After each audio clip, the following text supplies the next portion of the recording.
नमस्कार दर्शकवृन्द, हामी धौलागिरी संवादमा जुट्ने गर्छौँ। धौलागिरी संवादमा हामीले विभिन्न क्षेत्रका व्यक्तित्वलाई हामीले हाम्रो स्टुडियोमा आमन्त्रण गर्ने गर्छौँ। आजको यो श्रृङ्खलामा हामीले एकजना व्यक्तित्वलाई आमन्त्रण गरेका छौँ।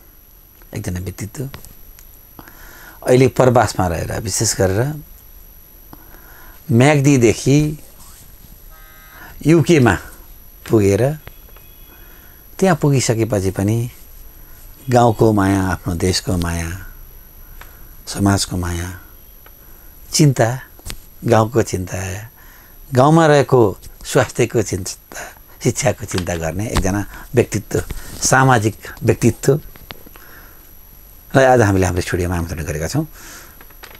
उहाँहरूले एउटा ठुलो समूह बनाएर म्याग्दीको बिमामा रहेको किसानी माविलाई हामीले केही सपोर्ट गर्छौँ भनेर एउटा पूर्वदेखि पश्चिमसम्म रहेका नेपालीहरूलाई एकजुट बनाएर थोरै थोरै रकम सङ्कलन गरेर अहिले एउटा सञ्जीवनी अक्षय कोष सञ्चालन गर्नुभएको छ। लगभग 2 करोडभन्दा माथि आजको मितिसम्म जम्मा भइसकेको त्यो कोष किन जम्मा गर्नुभयो, के को लागि जम्मा गर्नुभयो, कसरी यति धेरै म्याग्देली र नेपालीहरूको सहयोग पाउनुभयो, यस्तै विषयमा कुराकानी गर्नको लागि हामीले आज हाम्रो स्टुडियोमा आमन्त्रण गरेका छौँ। म्याग्दी बिमामा जन्मेर हाल युकेमा बस्ने कृष्णप्रसाद जुगचालीलाई आज हामीले हाम्रो स्टुडियोमा आमन्त्रण गर्छौँ। किथजी, वेलकम। धन्यवाद, नमस्कार। कति भयो नेपाल आएको? नेपाल आएको 3 हप्ता हो। 3 हप्ता भयो। कृष्णप्रसाद जुगजाली नेपाल आउँदा केही न केही काम हुन्छ। अहिले सम्भवतः हामी सुरुमा धौलागिरी टेलिभिजन हामीले सञ्चालन गर्ने बेला हामीलाई अफिसियल मिडिया बनाएर गाउँमा महोत्सव चलाउनु भएको थियो। महोत्सव भयो, अलिअलि पैसा गयो, जम्मा भयो, अनि त्यहाँ चाहिँ प्राविधिक शिक्षालय सुरु भयो, होइन? हो। अब अहिले पनि यस्तै कामको लागि प्राविधिक शिक्षालय त सुरु भयो, अब त्यसलाई पनि टिकाउनु पऱ्यो र शैक्षिक क्षेत्रहरू पनि विशेष गरेर पछाडिको समय विद्यार्थीहरूले कम गुणस्तरीय शिक्षा नभइसके पछाडि आर्थिकतासँग आर्थिक पनि जोडिएको हिसाबले त्यता पनि लाग्नु भएको छ। ठ्याक्क अब त्यो प्राविधिक शिक्षालय सँगसँगै अहिले जुन किसानी मावि सञ्जीवनी अक्षय कोष चाहिँ जम्मा गर्नुभएको छ, यसको बारेमा बताइदिनुहोस्। पहिलो कुरो त यो श्री किसानी माध्यमिक विद्यालय तथा प्राविधिक शिक्षालय धौलागिरीमै पहिलो प्राविधिक शिक्षालय हो। यो प्राविधिक शिक्षालयमा थुप्रै चुनौतीहरू देखा परे। यहाँ धेरै विद्यालय प्राविधिक शिक्षालयहरू पनि छन्, तर बिमामा अहिले के हुँदै गयो भने राज्यबाट जुन बजेट आउनुपर्ने हो त्यो कमै हुँदै गएको हुनाले त्यो प्राविधिक शिक्षा सञ्चालन गर्न अलिकति मुस्किल अथवा धौडो भएको हुँदा हाम्रो श्री किसानी माध्यमिक विद्यालयका प्राचार्य जङ्गबहादुर गरुडाज्यूले एउटा परिकल्पना गर्नुभएछ। त्यो परिकल्पना यस्तो परिकल्पना भयो, एउटा सञ्जीवनी अक्षय कोष निर्माण गर्न सकियो भने त्यसको मूलधन चाहिँ त्यो 1 लाख होस् अथवा करोडौँ होस् त्यो आफ्नो ठाउँमा छ, तर त्यसको मूलधनलाई कतैले पनि नचलाउने, मात्र त्यसको ब्याजले गरिब, अनाथ, विपन्न, जेहेन्दार विद्यार्थीलाई निःशुल्क शिक्षा दिन सकिन्छ कि, अर्थात् त्यो विद्यालयकामा पनि थुप्रै भौतिक संरचनाहरूको कुरा भए, होइन, त्यो शिक्षाको स्तरको कुरा भए, गुणस्तरीय शिक्षाको गराउन सकिन्छ कि, केही विद्यालयलाई सुधार गर्न सकिन्छ कि, अझ निजी विद्यालय सरह चाहिँ सामुदायिक विद्यालयलाई पनि बनाउन सकिन्छ कि भन्ने एउटा ओथट उहाँको परिकल्पनामा मैले एउटा यो श्री किसानी सञ्जीवनी अक्षय कोषको अवधारणा उहाँले लिइसकेपछि मलाई सबै त्यो व्यक्तिको कुरा भएन, यो समग्र बिमा गाउँको, चाहे विदेशमा रहने होस् चाहे स्वदेशमा रहने होस्, सबै क्षेत्रका अथवा राजनीतिक कर्मी साथीहरू हुन् अथवा पत्रकार साथीहरू हुन्, सबैको एउटा ठुलो सहयोग पाएँ।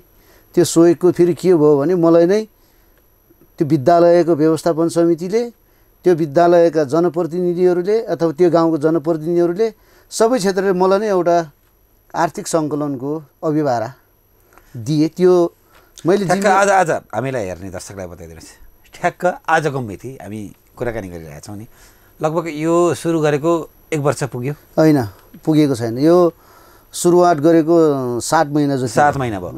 7 महिनाको बिचमा तपाईँहरूले ठ्याक्क आजसम्म बोलेका, अब दिने कन्फर्म गरेर बोलेका आजको मितिसम्म कति पैसा उठ्यो त?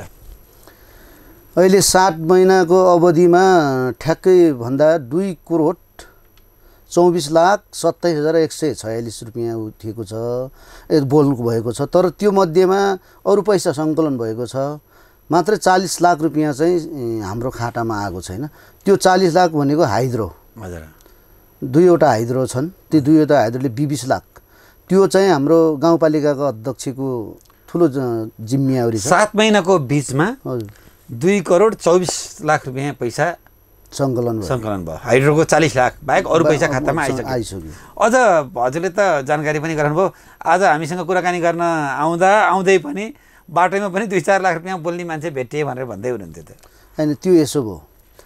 त्यो चाहिँ के भयो भने एउटा दुर्भाग्य भन्नुपर्छ।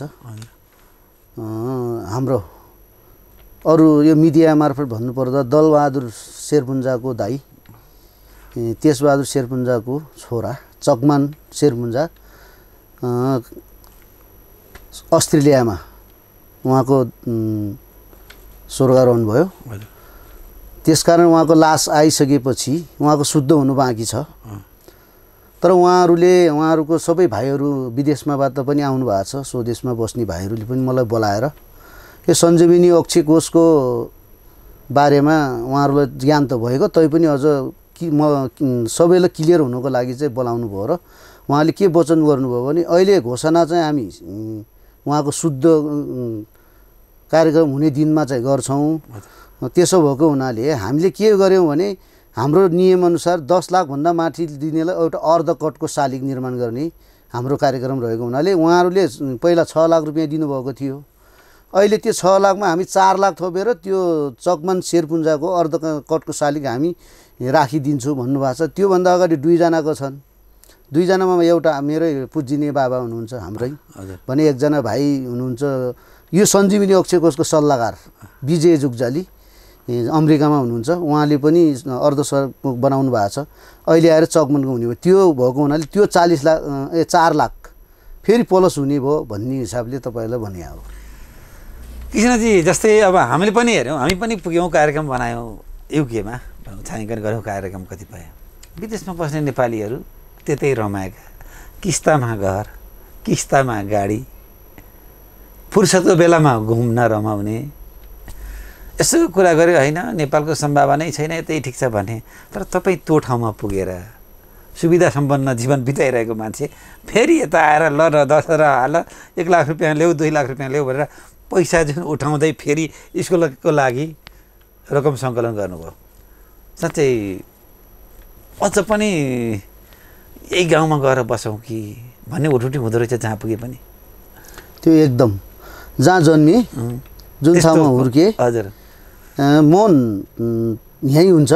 तर हाम्रो भौतिक शरीर विदेश भए पनि हाम्रो मन जहिले पनि त्यो जुन ठाउँ माटोमा उकाली ओह्राली गऱ्यौँ त्यही ठाउँको माटोको सपना पनि त्यहीको देखिन्छ, सपना देखिन्छ। त्यसो भएको हुनाले हामी सम्पन्न भएर भन्दा गाउँमा पनि हाम्रो सबै परिवार त यता छन् नि, एउटा नभए नि एउटा कसैको नभए नाटाहरू छन्। त्यसको श्रेय हाम्रो पनि जिम्मेवारी हो। मलाई के लाग्छ भने मैले यसमा भने थोपे, हामीलाई गाउँले के दियो भन्नुभन्दा मैले गाउँलाई के दिएँ भन्ने कुरा मलाई लाग्न सक्छ।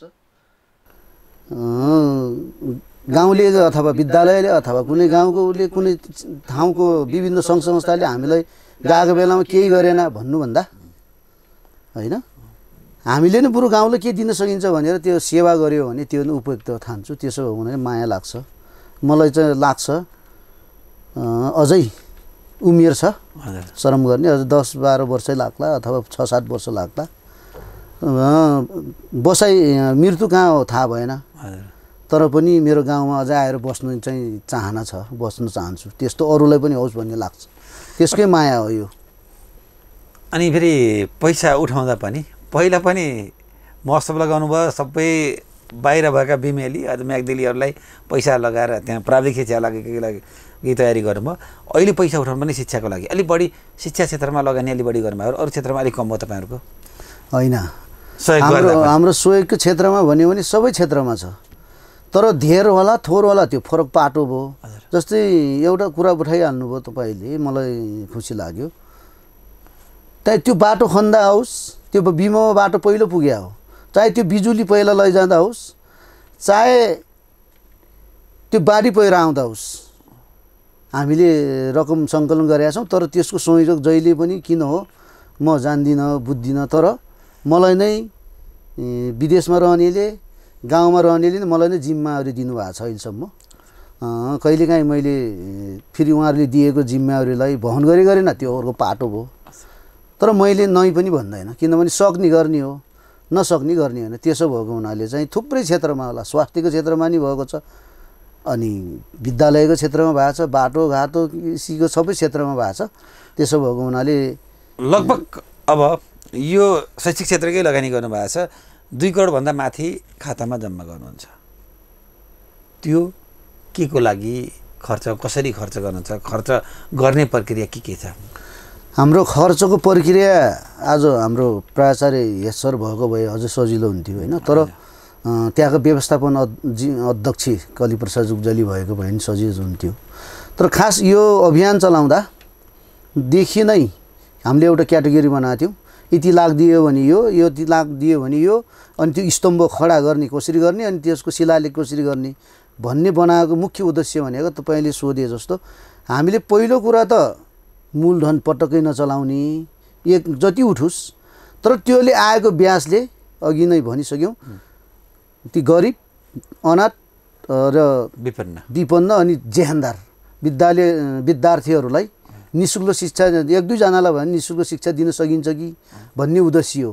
त्यो उद्देश्य कस्तो हो भन्दाखेरि प्राविधिक शिक्षालय, किनभने प्राविधिक शिक्षालय त आयो, तर त्यसलाई व्यवस्थापन गर्न निकै कठिन भयो। त्यो कठिन भएको हुनाले के रहेछ भने त्यसलाई सञ्चालन गर्नको लागि त चाहियो आर्थिक बिना चाहिँ सम्भावना कम भयो। जस्तो उदाहरणको निम्ति यहाँ थुप्रै अहिले कुन क्षेत्रबाट विद्यालयमा प्राविधिक शिक्षालय आएको छ, जस्तै कर्णाली प्रदेश, सुदूरपश्चिम प्रदेशबाट एउटै पालिकाबाट लगभग 20-25 जना मान्छे पढ्न आछन्। 31 जना मध्येमा 4 जना बिरामीको कारणले गए, 27 जना अझै छन् एउटै पालिकाबाट। हजुर। त्यसो भएको हुनाले 11 होइन 21वटा जिल्लाको चाहिँ विद्यार्थी रहेछन्। मैले त्यहाँ बुझेर पनि आएँ, विद्यार्थी बिमोको अहिले प्राविधिक शिक्षामा 21वटा जिल्लाबाट लगभग 150 जना जति, 150 जना चाहिँ बाहिरको विद्यार्थी, त्यहाँको बाहेक प्राविधिक शिक्षाले पढ्नलाई बाहिरको विद्यार्थीहरू आएको चाहिँ भेटे। त्यो कस्तो हो भने त्यो उहाँहरूकै चाहिँ कुनै कम्पनीले चाहिँ पनि ल्याउनु भएको छ, तर मुख्य गरेर निःशुल्क चाहिँ पढ्नु भएको छैन। तर यो कोषले केही गर्न सकिन्छ, यो राज्यको दायित्व हो भन्ने लाग्छ। किन भन्दा राज्यले अनुगमन गरेर कुन ठाउँमा विद्यार्थी छ, कुन ठाउँमा चाहिँ यो प्राविधिक शिक्षालय सञ्चालन गर्दा राज्यलाई पनि चाहिँ सुविधा मिल्न सक्छ, रोजगारको व्यवस्था गर्न सकिन्छ भन्ने कुराको अध्ययन भएन कि भन्ने लाग्छ। मैले टेलिभिजन मार्फत मैले यो पनि भने, हुन त राज्यमा को चाहिँ मुखदर्शक देखिन्छ, तर राज्यलाई मुखदर्शक देखाएर हामी जनसमुदायबाट पनि उहाँहरूको मात्र राज्यको मात्र मुख ताक्ने कुरा नगरौँ भन्ने हिसाबले चलाएको अभियान हो। यो अभियान भएको हुनाले यो अक्षय कोषको मूलधन मात्रै चल्दैन, ब्याज मात्रै चल्ने, त्यसले मात्रै त्यसको काम गर्छ। यो पैसा जम्मा हुन त मैले सुरुमा पनि भने देशभरिबाट सहयोग आफ्ना साथीभाइ ल न भन्नेमा सहयोग पनि माग्नु भएको छ, तर बिमेली, म्याग्देली, साबिको धौलागिरी बाहेक देशभरिका सबै ठाउँमा आउनु भएको छ कि अलिक बढी फोकस कहाँ बिमालाई गर्नुभयो कि कस्तो भयो? अलि रकम बढी हाल्नेमा बिमकै छन्? बिमकै छन्। त्यो त स्थानीय जहाँ मैले अघि भने जहाँ जन्मियो, जहाँ हुर्कियो, जहाँ पढे उनीहरूले जुन विद्यालयमा पढेर अहिले विदेश गएका छन्, त्यहाँ सबै कुराको अनुभव बोटुले शिक्षा बिना बाँच्न नसकिने चाहिँ अनि भन्ने किसिमको अनुभव गरेर पैसा धेरै दिने र त बिमका नै छन्। तर सहयोग गर्ने सानो 1 रुपियाँ भए पनि 2 रुपियाँ भए पनि अथवा हजारौँ लाखौँ सहयोग गर्नेहरू जस्तै उहाँ धनगढीदेखि पूर्व उसँग छन् के अरे अब्लेजुङसँगका छन्। हजुर। त्यसो भएको हुनाले यो चाहिँ फेरि यसको कतिजनाले दिए भन्ने कुरा त भन्दा 578 जनाले दिनुभएको छ अहिलेसम्ममा। हजुर। 578मा किताबमा चाहिँ केही व्यक्ति छुटिएका छन्। यो दोस्रो संस्करणमा उहाँहरूको नाम आउने छ। अनि न्यूनतम कृष्णजी न्यूनतम सबैभन्दा ठिकै दिनले कति र धेरै दिनले कतिसम्म पैसा आएको छ ल? कतिसम्म थोरै कतिबाट उठाउनु भएको छ? 125बाट। हजुर 125 रुपियाँबाट सुरुवात छ। 125बाट 11,12,555 सम्म छ। त्यतिसम्म दिनु भएको छ। 125 दिनले ल ठिक छ भनेर लेखिदिनु भएको छ नाम? हाम्रो के स्तम्भमा चाहिँ लेखिया छैन। हजुर। किताबमा छ, हेर्न सक्नुहुन्छ।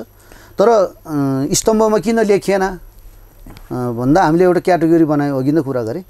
10,000 भन्दा माथि दिनेलाई चाहिँ नलेख्ने भन्ने बनायौँ।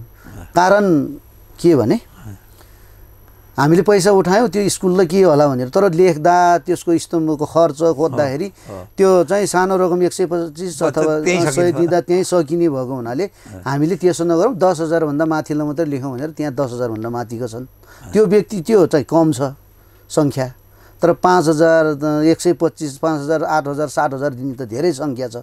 त्यो चाहिँ यही पुस्तकमा तपाईँलाई अघि पनि दिएँ, किसानी सञ्जीवनी अक्षिकोष र कोमा चाहिँ स्मारिकामा चाहिँ हामीले त्यो चन्दादाताहरूको अभिलेख राखेका छौँ। जस्तै उठाउनेमा नेपालमै रहने, नेपालमै रहेर पनि कतै जागिर गर्ने, व्यवसाय गर्नेको कतिको छ कि विदेशमा मात्रै हुने? अहिले फोकस गर्नुभयो कि नेपालमै रहेका, विशेष त्यहाँ रहेका नेपालमै भनौँ न जागिर गर्ने, कतै व्यवसाय गर्नेहरूलाई पनि उठाउनु भएको छ? उठाएको छ।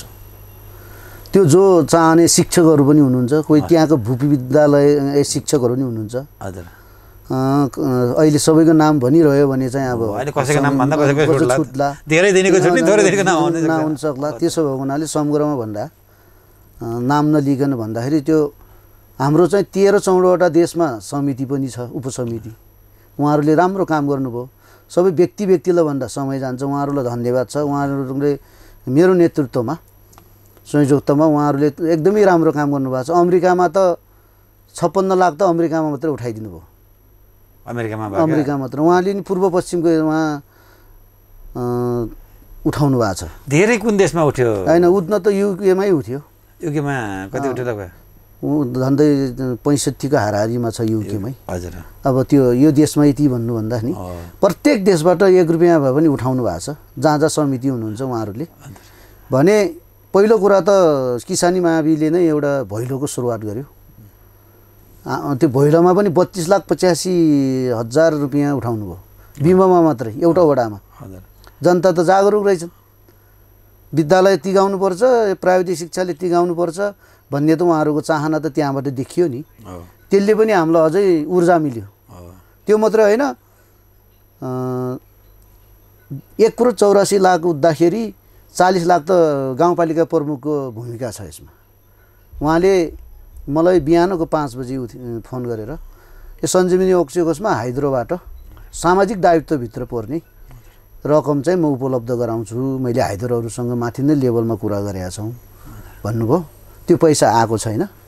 तर 2 किस्तामा 2टी हाइड्रोले 2 किस्तामा दिने कुरा, 1 किस्ता 10 लाख, अर्को किस्ता 10 लाख दिने कुरा गर्नुभएको छ। त्यो पैसा खातामा आएको छैन। सायद त्यो पनि छिटै हाइड्रोले उपलब्ध गराउँछ भन्ने आशा गरेको छु।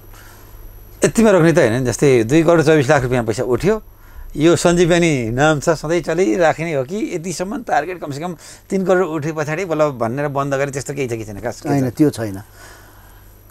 यो चाहिँ सधैँभरि कसैले जन्मदिनको नाउँमा दिउन्, कसैले चाहिँ बिहा व्रतमा देऊला, कसैले खुसी, कसै बाबा आमाको स्मृतिमा दिएला। त्यो निरन्तर रहनेछ। किनभने यो इतिमा रोकिने भन्ने चाहिँ छैन।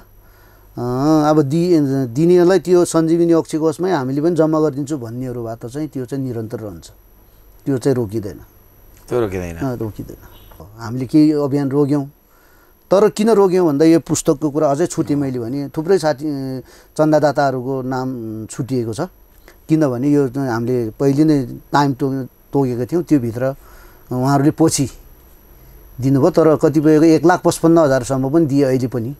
तर त्यो चाहिँ स्तम्भमा लेखिया छ। त्यो 2,24,24,00,000 भित्र पर्छ त्यो रकम चाहिँ।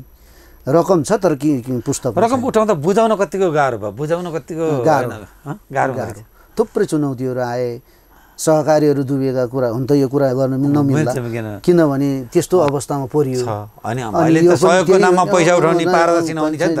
यो पैसा उठा 10 करोड ल र 1 करोड खर्च गर्यो, अनि पारदर्शी विश्वासका कुरा पनि त छैन त। अहिले त कसैको विश्वास कसैले गर्ने वाला पनि छैन फेरि। एकदम त्यो चुनौती कतिको सम्झाउन बुझाउन कतिको होइन गाह्रै भयो, तर बुझे, हामीले बुझायौँ, बुझेरै दिनुभयो होला उहाँहरूले। तर रात दिन चाहिँ भनेनौँ, ओहोरात्र खट्यौँ। हाम्रो हेसरको त अब प्राचार्यज्यू त बिचरा अहिले त अपाङ्ग पनि हुनुभएको छ एउटै हिसाबले, उहाँ त हिँड्नु सक्नुहुन्न, उहाँ त अझै उहाँको अपरेसन घुँडाको लिगामेन्टको त्यो अवस्थामा उहाँले जुट्नुभयो। मुख्य भूमिका त व्यवस्थापन, हामीले तीनवटा चाहिँ क्षेत्र छुट्टा थियो। आर्थिक सङ्कलनको जिम्मेवारी मैले, र यो फेरि प्राविधिक क्षेत्र, अहिले त सामाजिक सञ्जाल छ, प्राविधिक क्षेत्रले संसार गाउँ जस्तो बनाएको बेलामा प्राविधिक क्षेत्रमा काम गर्ने चाहिँ हाम्रो पहिलाको भूपू शिक्षक हुनुहुन्छ, अहिले त काठमाडौँमा एन्जल हाटको कम्प्युटरको टिचर हुनुहुन्छ सञ्जय जुग्जाली। अनि व्यवस्थापनको पुरा जिम्मेवारी हाम्रै प्राचार्य जङ्गबहादुर गर्भुजदेवले गरेर सुरु गरेको हो। त्यो पारदर्शी गराउनको लागि सिधै खाता स्कुलको खातामा गर्नुभयो कि पैसा जम्मा गरेर ल र पछि स्कुलको? होइन, सुरुमै खाता हामीले यहाँ फाइल पनि ल्याएछौँ। हजुर, फाइलमा ल्याएछौँ। हाम्रो नेपाल ब्याङ्क लिमिटेडमा चाहिँ हामीले खातामा जम्मा गरेका छौँ। हजुर, त्यो किनभने डाइरेक्ट त्यो क्युआर कोडबाट पनि हामीले त्यहाँ सिधै त्यहाँ जाने व्यवस्था छ। त्यसो भएको हुनाले त्यो चाहिँ सुरुमा किन गऱ्यौँ त्यसो भन्दा अहिले सहकारीमा राख्दा पनि ब्याजको माया गरेर पनि भएन होइन। अब अरू ब्याङ्क पनि के हुने हुन्, त्यसो भएको हुनाले नेपाल सरकारकै माटमा भएको ब्याङ्कमा गरियो भने भोलि हामीलाई केही सहज हुन्छ कि भन्ने हिसाबले गऱ्यौँ। हामीलाई ब्याजको माया भन्दा पनि त्यो मूलधन गरेको थोरै भने ब्याजले काम गरोस् भन्ने। भोलि अप्ठ्यारो आउँदा कुनै ठाउँमा प्रयोग गर्न थपिँदै आयो, ठुलो भयो भने कमसेकम केही पैसाहरू ठाउँमा लगानी गर्न नि सकिने सहज होला भन्ने हिसाबले। त्यो बाहेक अन्य क्षेत्रमा अहिले त तपाईँले फलफुचेला धुरीमा पनि त तपाईँहरूको कहाँ विदेशमै रहेका दाजुभाइको होला नि त, केही पैसा लगानी गरेर 20 लाख रुपियाँ लगानी गरेर माथि पनि होइन। हाम्रो गुरुको कुरा आउँछ यसमा गर्दा, लामो हुनसक्छ। नवीन गुरुले एउटा त्यो ठाउँमा अध्ययन गर्नुभयो, त्यसलाई पनि अन्यथा लिनुभयो मिलेन, किनभने उहाँको त सराहनीय काम छ। उहाँकै पहलमा उहाँकै कदम त उठाउने त एउटैले होला, एक पाइलाबाट सुरु हुने 1000 माइल हिँड्नु।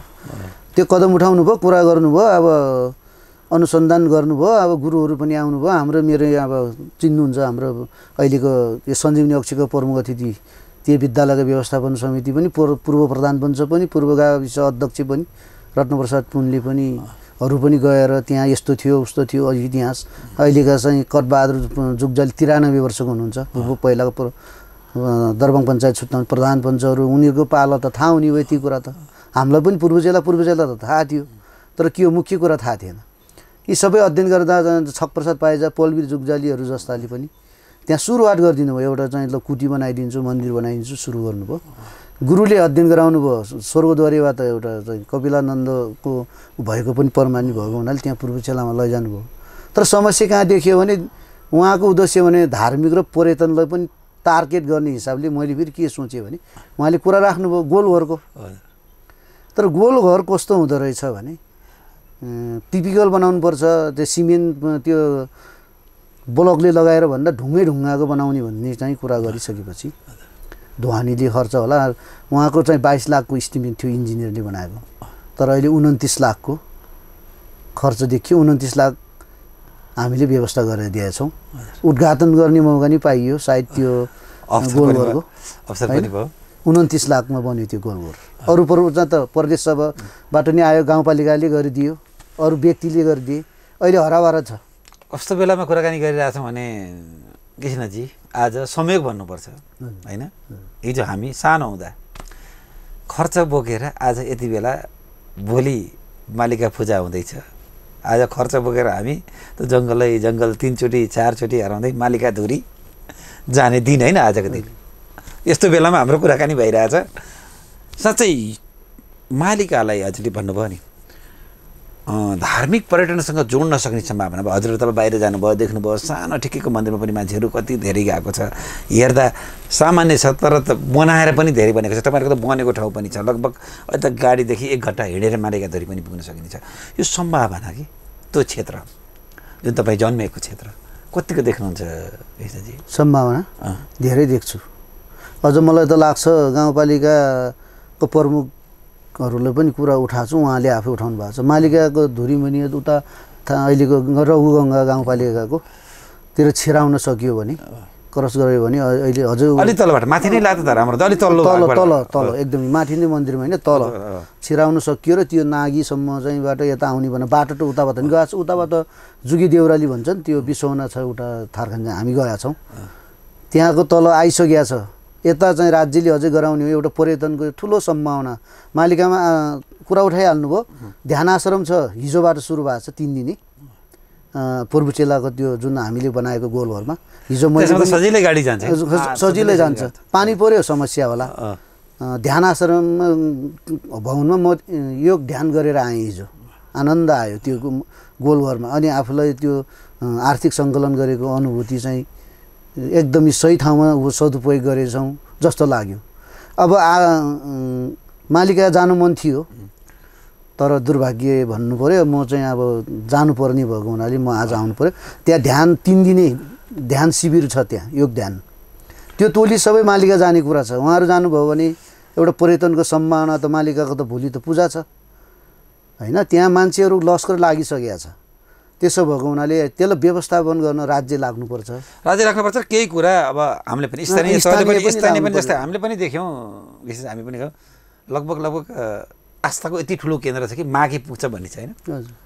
त्यतिकै मान्छे त फेरि एकचोटि मात्रै जाँदैन, मान्छे एकचोटि गएको अर्कोचोटि फर्केर जान्छ, फर्केर पनि जान्छ मान्छे, त्यति ठुलो आस्थाको छ। तर केही कुराहरू अब हामीले पनि हेर्ने र हजुर पनि त्यहाँ भएको हुनाले तपाईँले पनि त्यो टिममा भन्नु पर्ने, मालिका वर्षको 2 चोटि मात्रै जाने भन्दा पनि कमसेकम हप्ताको 2 बार जहिले जाँदा पनि आनन्दसँग पूजा गर्न सक्ने वातावरण बन्ने भने त त्यहाँ पर्यटनहरू अलिक धार्मिक पर्यटन बढ्न सक्थे होला जस्तो लाग्छ।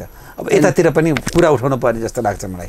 होइन, हाम्रो पालिकाको हाम्रो मान्यज्यूहरूसँग सामान्य भोलकुसारी गर्दा उहाँहरूले होइन गर्ने हो भन्नुहुन्छ। त्यो उहाँहरूको अहिले सधैँ त हुनुहुन्न होइन, पाएको बेला यो त कुर्ती सधैँ कसैको हुँदैन, सधैँ कसै हिजो अर्काको थियो, आज एउटाको छ, भोलि अर्काको भइहाल्छ। आए पनि त्यसलाई निरन्तर दियोस् होइन।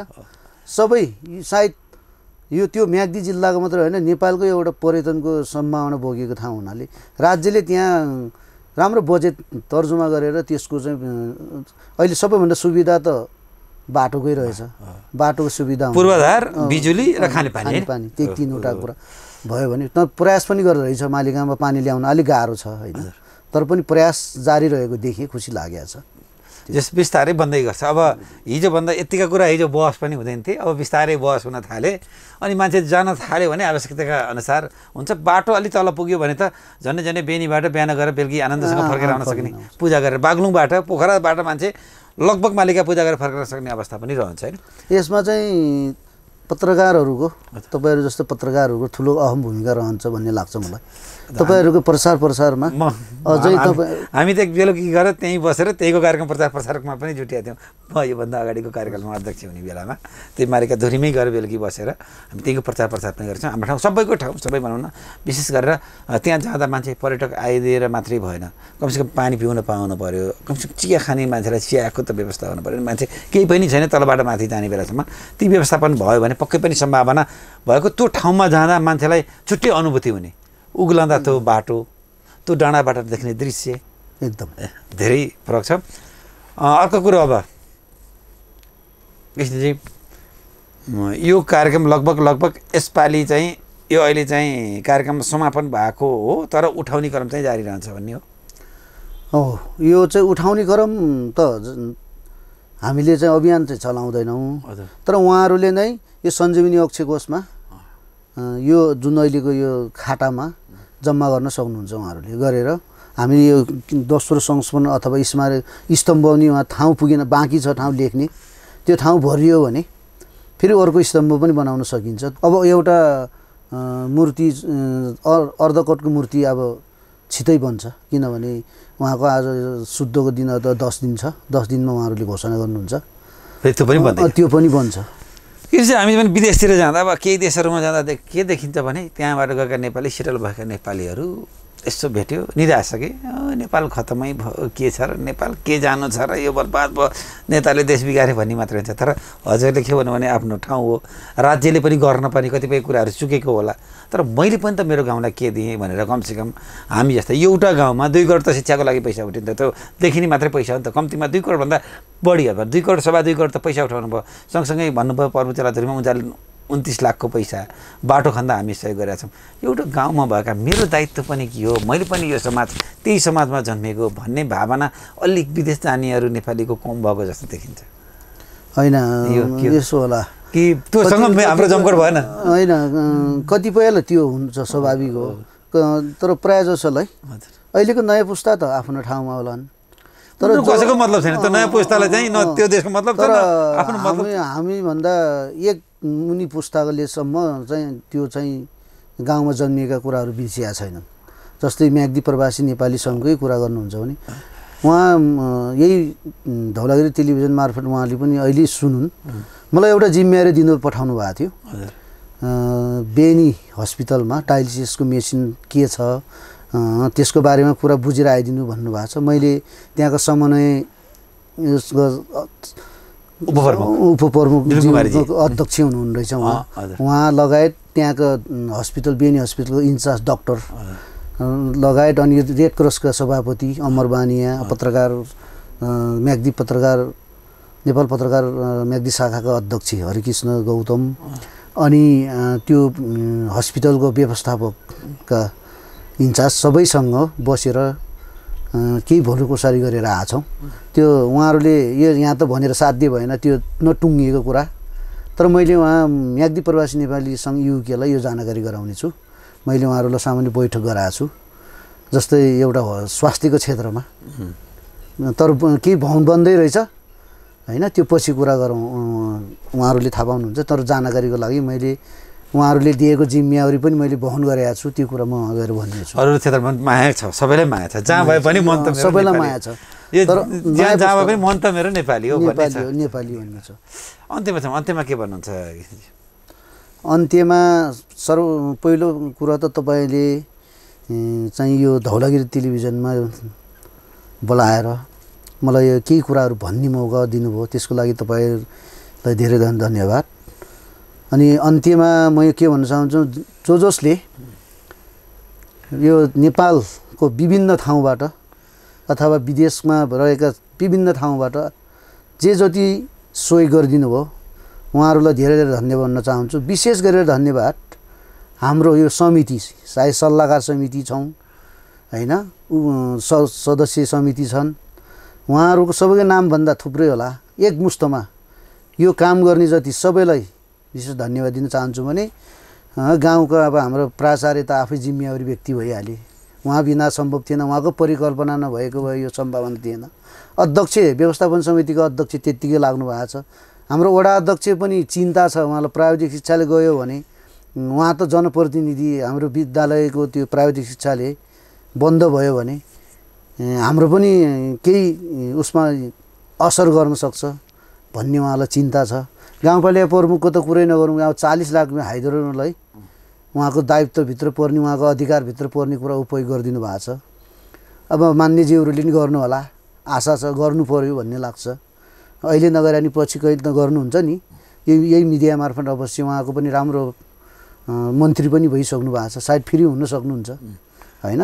सबै हाम्रो अहिलेको प्रतिनिधि सभाको सांसदज्यूलाई अहिले त ऊर्जा राज्य मन्त्री हुनुभयो, उहाँ पनि शुभकामना नि लेख्नु भएको छ, कार्यक्रम पनि आउने कुरा गर्नुभएको थियो, तर ती बेला मन्त्रीमा उहाँलाई पनि बधाई छ, यही टेलिभिजन मार्फत अब एउटा म्याग्दीले एउटा राज्य मन्त्री पनि पायो होइन, यही गर्व गर्छौँ। अनि के हो भने योभन्दा सबैलाई म के भने एकमुष्टमै भने सबैले यो सञ्जीवनी अक्षय कोषमा को अभियानमा जसले चन्दादाता दिनुभयो अथवा त्यो अभियानमा काम गर्नुभयो उहाँहरूलाई एकमुष्टमा चाहिँ धन्यवाद दिँदै अझै फेरि यस्तै परेमा अझै सहयोगको अपेक्षा गर्दै उहाँहरूलाई धन्यवाद दिन चाहन्छु, रोक्न चाहन्छु। धन्यवाद। समयको लागि धन्यवाद। जस्तै पनि आजको श्रृङ्खलामा हामीले म्याग्दीको मालिकामा रहेको श्री किसानी माविमा श्री किसानी मावि सञ्जीवनी अक्षय कोष को संयोजक हुनुहुन्थ्यो कृष्ण प्रसाद जोगजाली, उहाँले 2 करोड 24 लाख रुपियाँ पैसा जम्मा भइसकेको छ। प्रवासमा बस्ने र केही नेपालमा बस्नेलाई पनि केही सहयोग मागेर गरेको छ। त रोकिँदैन। शैक्षिक क्षेत्रमा बाहिर जहाँ भए पनि मन चाहिँ गाउँमा छ, ठाउँमा छ, सकेको जति गर्ने हो भनेर जानकारी गराउनु भएको थियो। हामीले आजको कार्यक्रममा उहाँसँग कुराकानी गरेका थियौँ। अर्को साता अर्को व्यक्तित्वसँग कुराकानी गर्नेछौँ। सत्य तथ्य खबरको लागि धौलागिरी टेलिभिजन हेर्दै गर्नुहोस्। नमस्ते।